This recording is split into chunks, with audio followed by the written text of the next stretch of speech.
Iga Swiatek is much more than a champion tennis player, her biographer insists. Though she has won 6 of the Open Tennis Championships, there is much more to her character and personality, her recent biography maintains. She has drive, she has discipline, she has dedication, she has desire to be number one again, a position she held for 125 weeks. But there's much more to her life, her character, her ways. Her biographer maintains that she's a person who loves. She respects other players, and they admire and appreciate the respect she shows them, even when triumphing over them. She's engaged in numerous humanitarian efforts. On occasions, she has devoted all of her winnings to charity. This is the message of our chapter. There's to be more to us than gifts and success and personality and drive and desire and ability. There must be the attribute of love. And what a message for us entering this week of service in our congregation. What a prayer for us. What a desire for us, not just to serve well, not just to avoid making a mess of the quiz or of the talk or of the games, but that throughout our service there will be love. Gordon Fee, in his very useful commentary on this chapter, writes that it's one of the greatly loved passages of the New Testament. And for good reason, he adds. The chapter forms what rhetoricians like Quintilian in his Institutes calls a digression. He was a gifted rhetorician who writes about public speaking. And one of the terms he uses, which was common by orators, was a digression. They would be addressing one subject and continue that subject, but in between there would be a digression.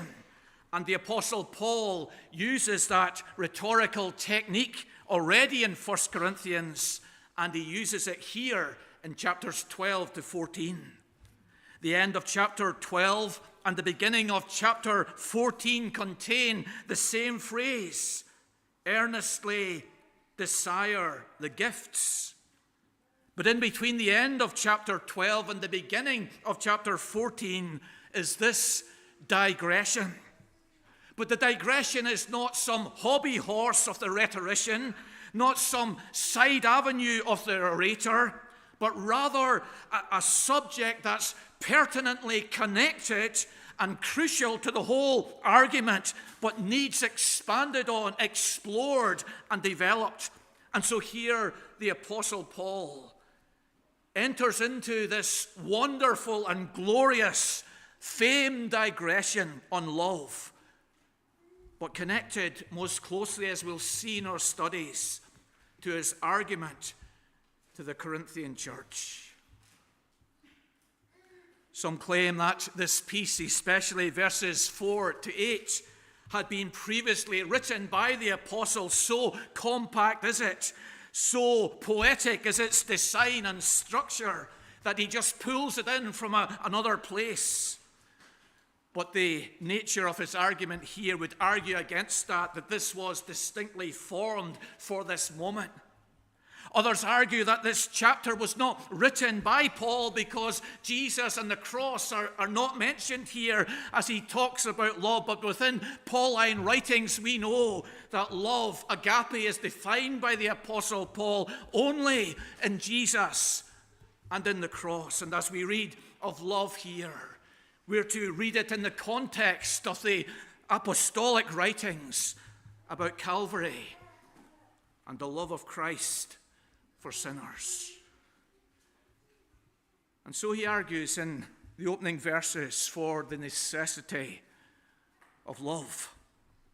And he looks at three famed areas, 3 respected areas in service and life within a congregation, and they are valued by us. They are admired among us.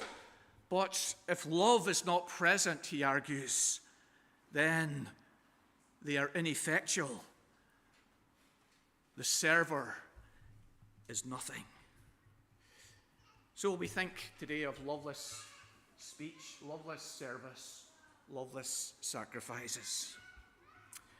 Verse 1, he addresses loveless speech. If I speak in the tongues of men and of angels, but have not love, I am a noisy gong or a clanging cymbal. He begins with tongues, speaking in tongues, addressing this issue of tongues. He begins there because that is the root problem in the congregation. In the previous chapter, there was this longing to speak in these tongues. But he also begins here because this is the lowest of the 3 issues that he will address in these 3 verses. He will move up in the next verse to prophecy, which he judges as more beneficial to the church than speaking in tongues. And then thirdly, he will deal with martyrdom in the 3rd verse. Here's a gradation. He's on the bottom rung of the ladder in this first verse, and he'll progress to prophecy and then advance further to us even giving our lives. But if we don't have love, it profits nothing. Tongues, the phrase here is difficult to understand, isn't it? The tongues of men and of angels. What's he meaning here? I think the best interpretation here is of 2 different types of speech. Firstly, oratory in the first phrase, tongues of men. A rhetorician, someone good with words, someone fluent, someone able to speak well and captivate an audience and hold us in the palm of their hand for a duration. Speaking with the tongues of men. This was admired by orators and philosophers in the 1st century and still admired by us today. A good public speaker is someone we want to hear and would buy a ticket for on a cruise ship or in the local hall. The tongues of men, something valued, something admired, spoken of and discussed in chapter 1 and 2 of the book of Corinthians. It's in the mind of the readers as he comes to this, something that they aspired for and wanted, the tongues of men, that elocution, that memorable phrase, those fine distinctions, that gripping oratorical piece, the tongues of men. And then he has, and of angels. And I think it's best to understand this phrase of the ecstatic speech, that is the gift of tongues, which was considered, I think, by the Corinthians as being the language of angels. Arguments for that is from 2 Corinthians 12, where Paul is caught up into heaven and he hears words which cannot be uttered, understood by some to be the language of angels. In one of the Jewish writings, in the book of Job, there is a phrase used of Job's daughters that they spoke ecstatically in the angelic dialect. So this idea of the language of angels, it was around within Judaism. And angels is mentioned in 1 Corinthians in chapter 7 and in chapter 11 in conjunction with the church. The rejection of bodily resurrection in chapter 15 perhaps conforms to their idea of spirituality, that it consisted in likeness to the angels who don't have a body. So this whole emphasis on their spirituality consisting in likeness to angels and communion with angels lies behind this phrase.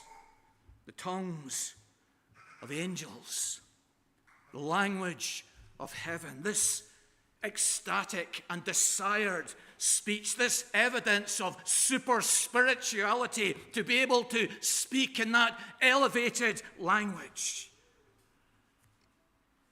But even such gripping eloquence, even such admirable heavenly speech, without love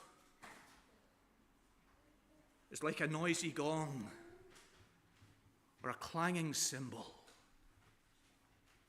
There's no sweetness to a noisy gong, this brass block. The clanging cymbal, after a while, is oppressive. If you've a neighbor who's got a set of drums, you'll know all about this. There's no benefit. There's no enjoyment. I'm a noisy gong, a clanging cymbal. Perhaps there's another layer to the interpretation of the clanging cymbal in that pagans often used cymbals in their worship. And the apostle is saying there, without love, you're just like pagans in their worship. Loveless speech. What a challenge for us, isn't it? As we come and worship before God. This was God's gripe with his church in the Old Testament again and again, wasn't it? You come near to me with your words, but your hearts are far from me.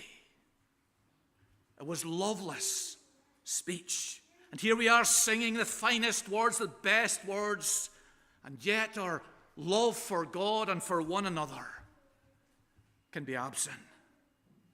And speaking to one another, talking with one another can be superficial and fine-layered without love within our hearts. The crowds were cheering on Rory yesterday, weren't they? Up in Portrush, they were applauding as every shot, as every move, as every step. But do they really love him? They were eloquent in their applause. They were loud in their praise. But when he fails, where will he be? And so we're being challenged to not abandon eloquence, but to join love with any spiritual gift that we have. The way the apostle gives this rebuke is interesting, isn't it? If I speak. What he really means is, if you speak. It's them that had the problem. He did speak in tongues, those foreign languages. He spoke in chapter 14. He says, I speak more than you all. He did do this. But it was them that had the problem. But he uses this grammatical technique to pull them in, to put the focus on himself, but to make his point to them. If I speak, if I did this, but have not love.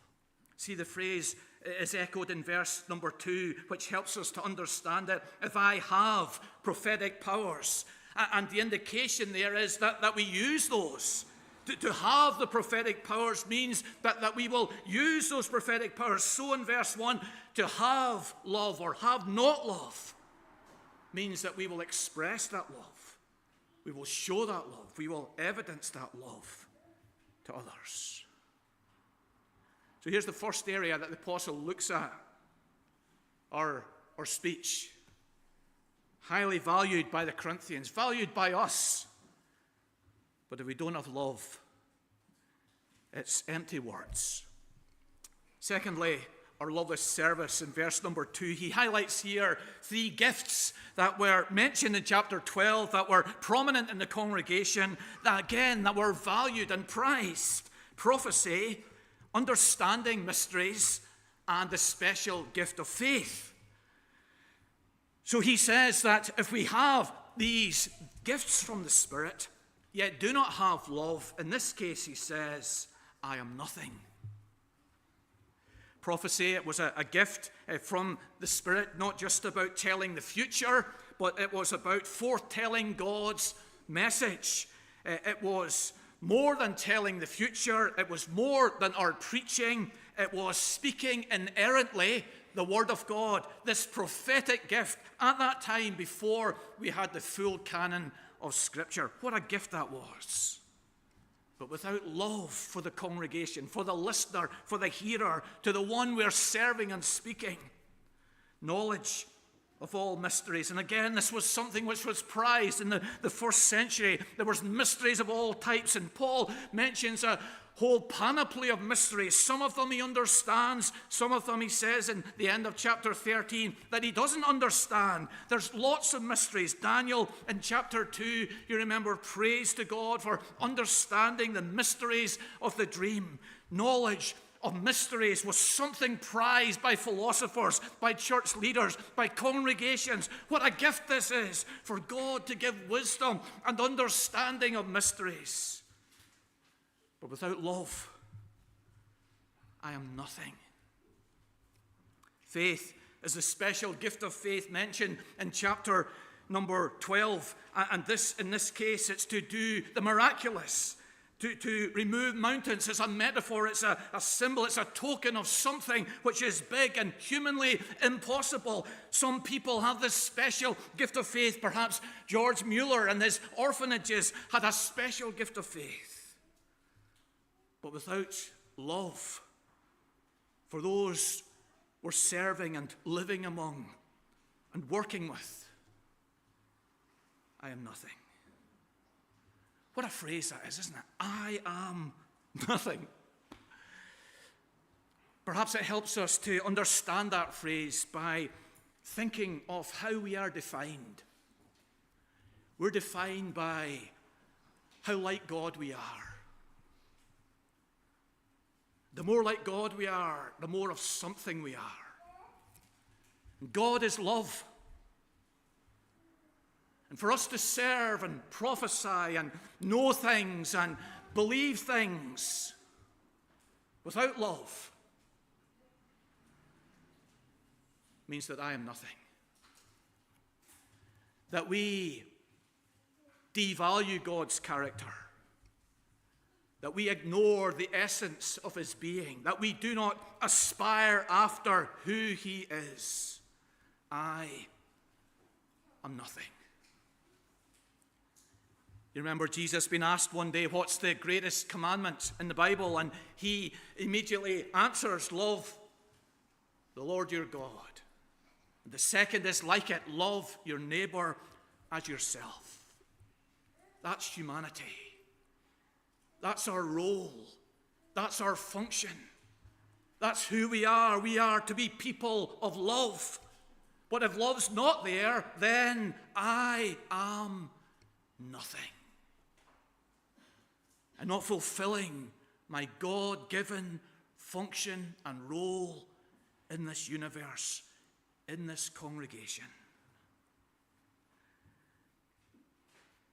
Piana develops the well-known phrase, I think, therefore I am too.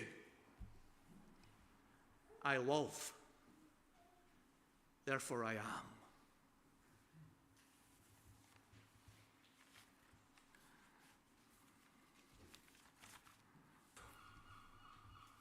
Perhaps we need to reevaluate, and I need to reevaluate how we view church members. New church members coming into the congregation will say, well, we need to get you a job. We view gift and ability as primary. We can use them there. We can use her there and him there. How suited they are to that role, to that function. Gift is right up there at the top of our assessment of one another, just as it was with the Corinthians. Paul's saying you need to step back a bit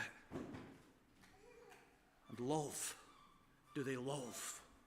How loving are they? Is love primary and evident in their life?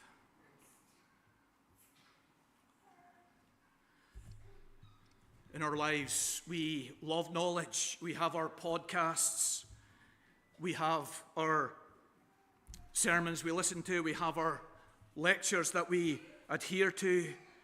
We have our study Bibles that explain easily and quickly many of the difficult parts of the Bible. And we are developing our knowledge. And what can happen, Paul says in 1 Corinthians, is that knowledge will not just create a gap between yourself and other church members. As you grow in knowledge, there will be this gap intellectually. That will be there. And that's fine. But he says the worrying thing is that often the knowledge creates another gap, an emotional gap. And your love for your fellow member diminishes. He says it in chapter 8, knowledge puffs up, but love builds up. Perhaps we need to reevaluate how we view one another. Not how gifted they are, but how loving they are. Thirdly, he comes to the climax then of this trilogy of assessment. If I give away all I have, imagine it. If I deliver up my body to be burned, but have not love, I gain nothing.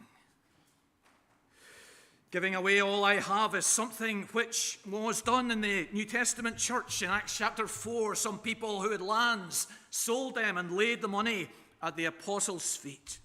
It was something Jesus taught the rich young ruler. You remember, go and sell all that you have and give to the poor and you'll have treasure in heaven. It's something which is commanded in Romans 12:20. If your enemy hunger, feed him. If he thirst, give him drink. Giving away what we have is something that is promoted within Christianity. God has given so much to us, and we, out of gratitude, are willing and glad to give to others. But without love, I gain nothing. I gain no spiritual benefit myself. I gain no eternal and heavenly reward after this life. If I do this for show, if I do this for the applause and admiration of others, if I do this to assuage my conscience, if I do this to cancel out some wrong, if I do this for ulterior motives than loving the person that I'm donating to, I gain nothing. The other example, and the climax of the examples, is of delivering up my body to be burned. You see a footnote there in the ESV into the bottom of the page, that I may boast. The two words burned and boast in English are quite different, but in Greek there's only one letter different, and so some manuscripts have burned and some manuscripts have boast. The majority consider burned to be the primary one. So here's the climax: martyrdom, giving our body to be burned. The background in Judaism again: Shadrach, Meshach, and Abednego in the book of Daniel, giving their body to be burned. In the book of Maccabees, well known within the Jewish readers, the 7 brothers gave themselves up to a fiery death, is found in their second book. Here were people within their history who gave their body to be burned. But without love, we gain nothing. Christ is our example here, isn't it? He gave himself. But alongside of that giving himself, there is always an emphasis on the driver, on the motivation, on the reason. Galatians 2:20, the Son of God who loved me and gave himself for me. The Good Shepherd loves the sheep, and he gives himself for the sheep. Christ is our example in this climatic illustration that the apostle has here. He is the one who gave his all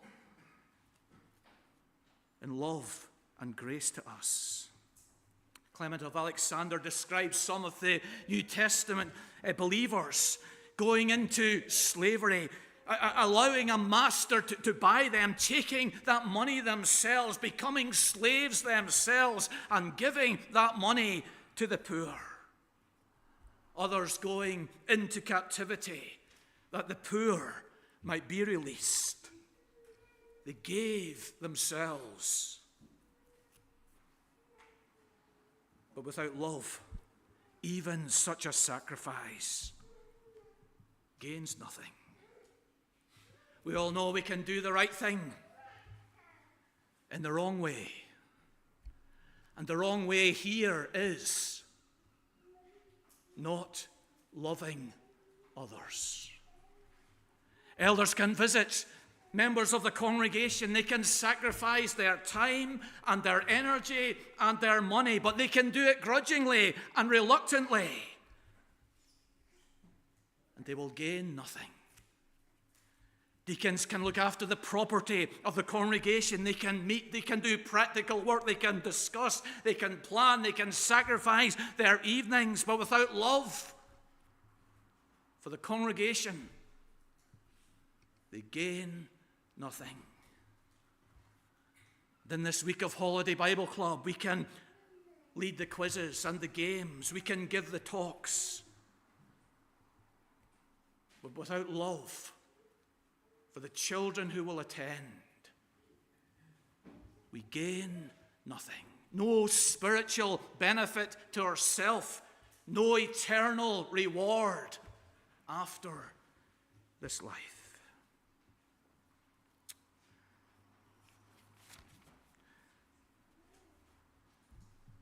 Our loveless speech, our loveless service, our loveless sacrifices. I read a fascinating study last week, just released, about the royal family. And the study's been conducted by professional lip readers. Clips from members of the royal family over the years have been collated, and these professional lip readers have sat down, and words which have never been heard by the public, the lip readers have tried to identify. So one clip is about Kate and William in the royal carriage on their wedding day.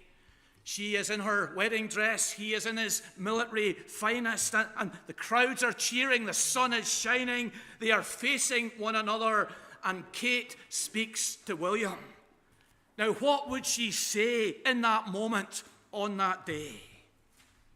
I'm rich now, I'm famous now, I'm powerful now. All of those things were true. But the professional lip readers claim she said, "Tell me again that you'll love me." What she wanted in that moment was love. What God wants in this moment of outreach and ministry in our town is love.